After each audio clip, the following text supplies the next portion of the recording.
Bulletin में सबसे पहले खबर दें आपको दादू से, जहां पर बारिशों के बाद नदी नालों में तुगयानी है। जोही में नई गज डैम के हिफाजती बंद में शिगाफ से 300 से जायद गांव ज़ेर-ए-आब आ गए। पानी में फंसे 100 अफराद को निकाल लिया गया। पाक फौज का दादू में सैलाब से मुतासरा इलाकों में रिलीफ और रेस्क्यू ऑपरेशन जारी है। वज़ीर आला सिंध मुराद अली शाह भी दादू पहुंच गए हैं। तारिक अबुल हसन की रिपोर्ट देखिए।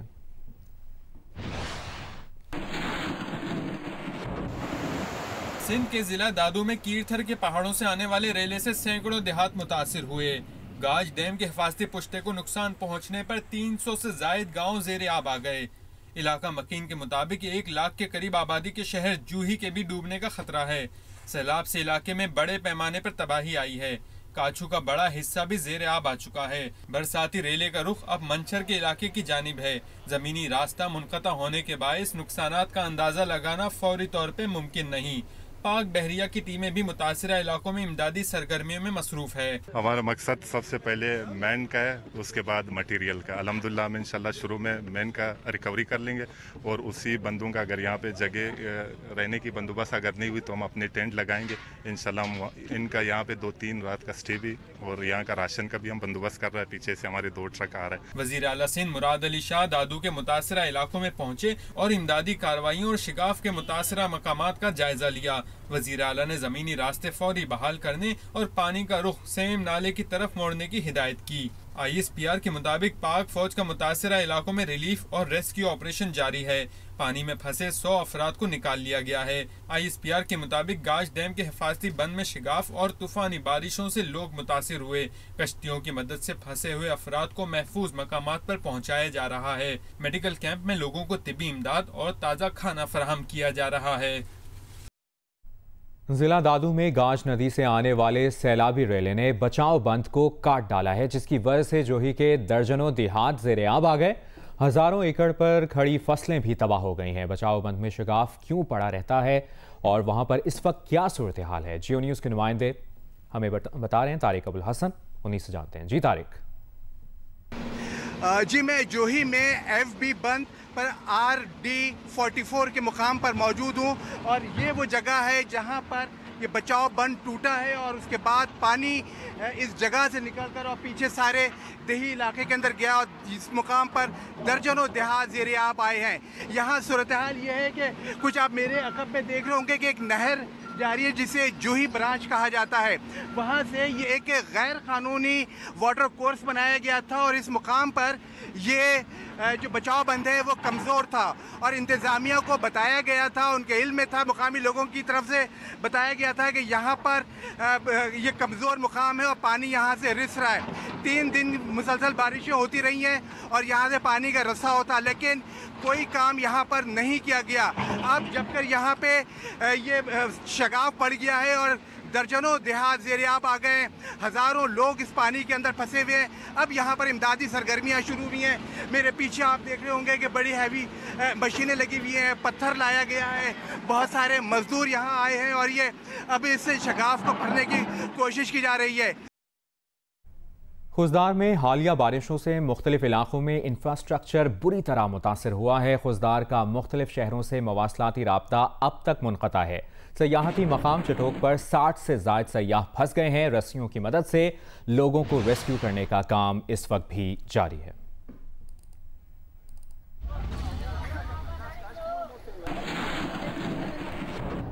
जबकि तूफानी बारिशों ने बलोचिस्तान में तबाही मचा दी। PDMA के मुताबिक 4 अफराद डूबकर जाँ बहक हो गए। 142 इमलाक और 3 राब्ता पुलों को नुकसान पहुंचा।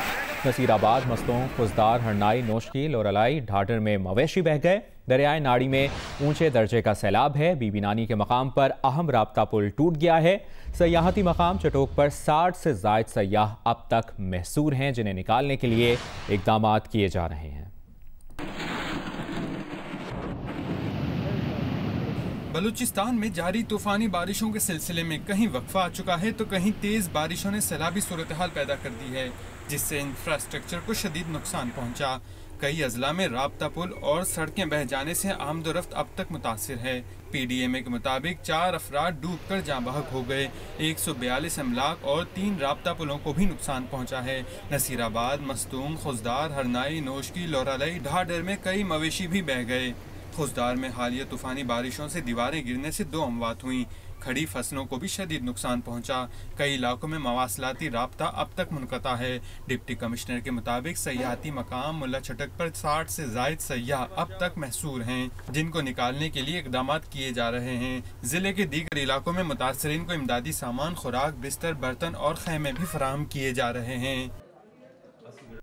लाहौर की सूरत हाल से मुतालिक आपको आगाह करें। लाहौर के मुख्तलिफ इलाकों में बारिश का सिलसिला इस वक्त जारी है। शहर में हब्स खत्म हो गया है और मौसम खुशगवार हो गया है। मजीद बता रहे हैं नुमाइंदा जियो न्यूज़ आज़म मलिक। जी आज़म जी, आज लाहौर शहर में बारिश का दूसरा रोज़ है। आज जलथल 1 हो गया। लाहौर की अहम शहराएं जिनमें डेविस रोड, MM आलम, शालमी चौक, लक्ष्मी चौक पर बारिश का पानी इस वक्त जमा है और सड़कें नदी नालों का मंजर पेश कर रही हैं। महकमा मौसमियात के मुताबिक आइंदा 3 से 4 रोज़ तक बारिशों का यही सिलसिला जारी रहेगा। आप इस शहरा को देख रहे हैं, ये डेविस रोड है। यहाँ पर इस वक्त पानी जो है तकरीबन 1 से 1.5 फुट के करीब जमा हो गया है, लेकिन अभी तक वासा अहलकार यहाँ पर नहीं पहुँचे। जैसे मैंने पहले बताया, इतवार का रोज़ है, कुछ अमला छुट्टी पर है, इस वजह से भी मुश्किलात का सामना करना पड़ रहा है। दूसरी तरफ महकमा मौसमियात का ये कहना है कि बारिशों की वजह से जो मैदानी इलाके हैं और लाहौर के जो दीगर इलाके हैं जहाँ पर पानी जमा हो सकता है, शहरी उन इलाकों में जाने से ग्रेज करें। जी, जबकि बारिश के बाद कराची के कई इलाकों में सूरत हाल इंतहाई ख़राब है और शहरी हुकूमत से नाकाफ़ी इंतज़ामात का शिकवा कर रहे हैं। लेकिन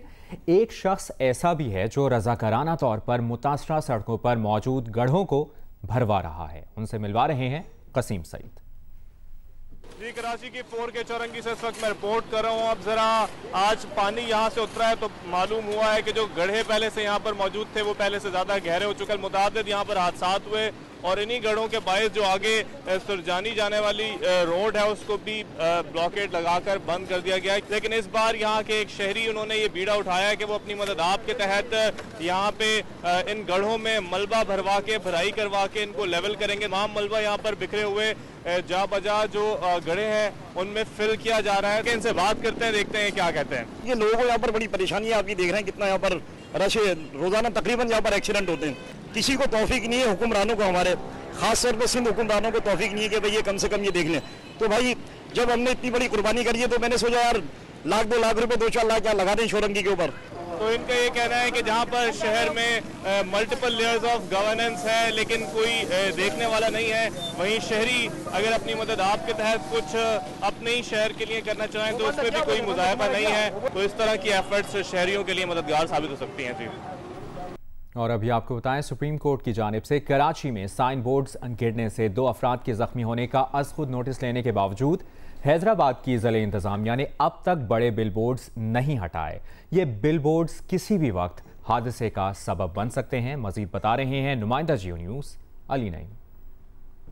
जी बिल्कुल, सुप्रीम कोर्ट ऑफ पाकिस्तान का कराची में बिल बोर्ड गिरने के वाक़े में 2 अफराद के ज़ख्मी होने का नोटिस लेने के बावजूद हैदराबाद में ज़िला इंतज़ामिया और बल्दी आला हैदराबाद की जानिब से बड़े साइन बोर्ड्स और होर्डिंग्स नहीं हटाए गए हैं। मैं इस वक्त ऑटोबान रोड पर मौजूद हूँ जो कि हैदराबाद का कमर्शियल एरिया है और यहाँ पर बड़ी तादाद में बिल बोर्ड्स लगे हुए हैं। लोहे के जंगलों पर मुश्तमिल ये बड़े जहाज़ी साइज़ के जो बिल बोर्ड्स हैं किसी भी वक्त बड़े हादसे का सबब बन सकते हैं, जैसा कि कराची में भी देखा गया।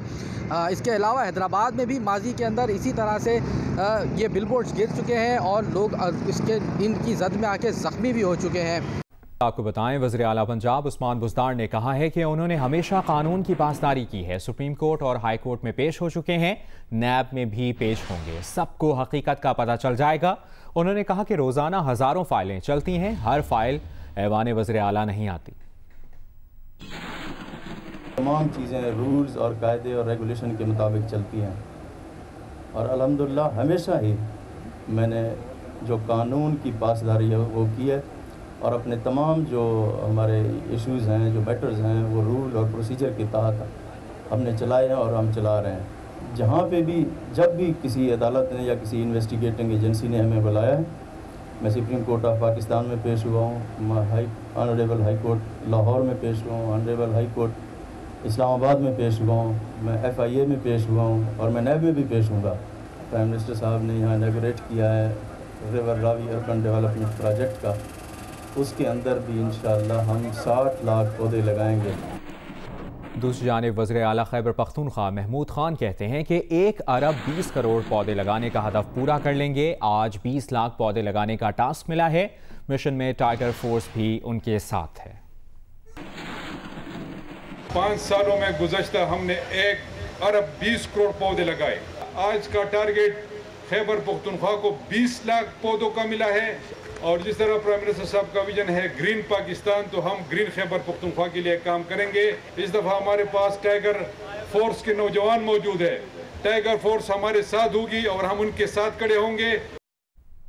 कत्ल, खुदकुशी या हादसा, भारतीय शहर जोधपुर में पाकिस्तान से जाने वाले 11 हिंदू मुहाजिरीन की हलाकत मुअम्मा बन गई। हफ्ते और इतवार की दरमियानी शब भारतीय शहर जोधपुर में मकान के एक कमरे से 11 लाशें मिली हैं। इब्तदाई तहकीकात में जहरीली गैस को अमवात की वजह कहा जा रहा है, जो कीड़े मार अद्वियात की वजह से फैली। पुलिस ने इलाके को घेरे में ले रखा है और मीडिया नुमाइंदों को भी जाने की इजाज़त नहीं है। सिंध से भारत जाने वाला हिंदुओं का ये ख़ानदान भारतीय शहरियत का मुंतज़िर था। ख़ानदान का एक फ़र्द घर पर ना होने के बाइस बच गया।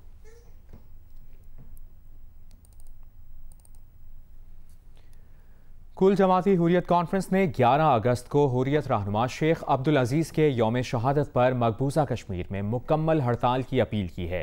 शेख अब्दुल अजीज़ को भारतीय फौजियों ने 11 अगस्त 2008 को गोली मारकर शहीद कर दिया था। वो जम्मू के हिंदू इंतहा पसंदों की तरफ से वादी की इक्तसादी नाकाबंदी के खिलाफ श्रीनगर से कंट्रोल लाइन की तरफ जुलूस की क़यादत कर रहे थे। कुल जमाती हुर्रियत कॉन्फ्रेंस ने श्रीनगर जेल से सियासी कैदियों को जम्मू की जेलों में मुंतकिल करने की भी मज़म्मत की है।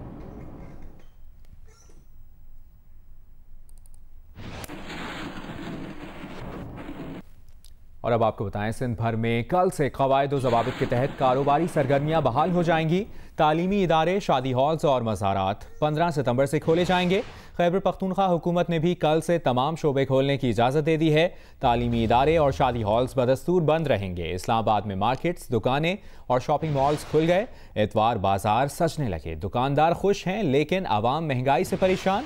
बलूचिस्तान में भी तिजारती मराकज़ खोलने की इजाज़त मिल गई। पंजाब में रेस्टोरेंट्स के लिए भी SOPs जारी कर दिए गए हैं। तो आपको बताएं, शहरियों की अराजी पर जबरदस्ती शजरकारी करने का इल्जाम। जिला खैबर में शजरकारी मुहिम की तकरीब खत्म होते ही मकामी अफराद ने पौधे उखाड़ फेंके।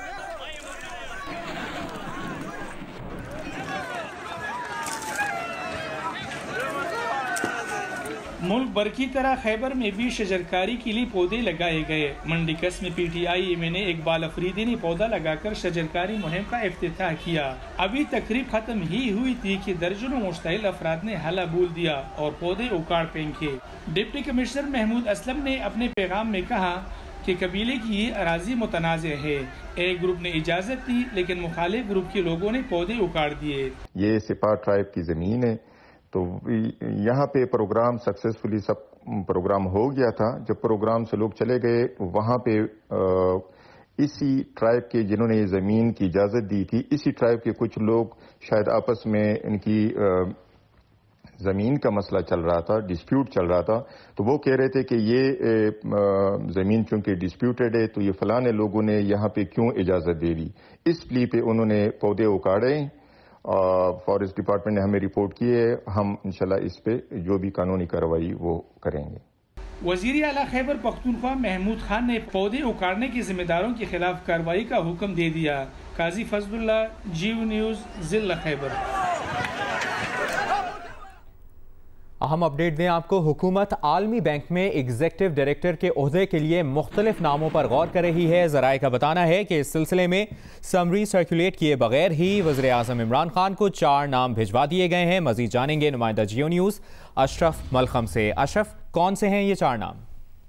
जी, जैसा कि आपने कहा कि आलमी बैंक में पाकिस्तान की तरफ से जो एग्जीक्यूटिव डायरेक्टर की नामजदगी होनी है, उससे इस वक्त शाहद अशरफ तारड़ काम कर रहे हैं। अक्टूबर में उनके ओहदे की मुआहद खत्म हो रही है। उनको तौसीक दी गई थी, एक दफा वो मुद्दत भी खत्म हो रही है। उसके बाद पेशबंदी के तौर पर हुकूमत ने पहले से 4 नामों को सिलेक्ट किया है, जिनको ओहदे में किसी एक का इसमें से तैनाती की जाएगी, जिनमें सर फहरिस्त हैं वज़ीर-ए-आज़म के प्रिंसिपल सेक्रेटरी मोहम्मद आजम खान। उसके बाद दूसरा नंबर है नवीद कामरान अफसर, जो कि फाइनेंस सेक्रेटरी हैं इस वक्त। तीसरा नंबर है डॉक्टर एजाज मनीर, जिस वक्त सेक्रेटरी एस्टैब्लिशमेंट फेडरल गवर्नमेंट काम कर रहे हैं। चौथे अफसर जो कि कहा जा रहा है कि मेयार के लिहाज से सर फहरिस्त हैं। तारिक बाजवा हैं जो रिटायर ऑफिसर हैं, इससे पहले सेक्रेटरी फाइनेंस, चेयरमैन एफबीआई और गवर्नर स्टेट बैंक के तौर पर काम कर रहे हैं। इन चारों में से किसी एक को सिलेक्ट करना है, प्राइम मिनिस्टर ने नामजद करना है, इसकी मंजूरी जो है वो वज़ीर-ए-आज़म देंगे। साथ ही इसमें एक और चीज है, किस तरह की पोजीशन खाली होती है उसको ग्रेड 22 के ऑफिसर में सर्कुलेट किया जाता है। इस दफा ऐसा नहीं किया गया और इस सिलसिले में असम्बली में दरख्वास्त की गई है वज़ीर-ए-आज़म से कि वो रूल्स को रिलैक्स कर दें। अब देख लेंगे कि प्राइम मिनिस्टर रूल को रिलैक्स करते हैं या दोबारा से ये कहते हैं कि नहीं, पहले से पोजीशन को सर्कुलेट किया जाए ग्रेड 22 के ऑफिसर में, ताकि कोई दूसरे उम्मीदवार भी अपने आप को अप्लाई कर सकें। जी बहुत शुक्रिया आपका अशरफ मलखाम।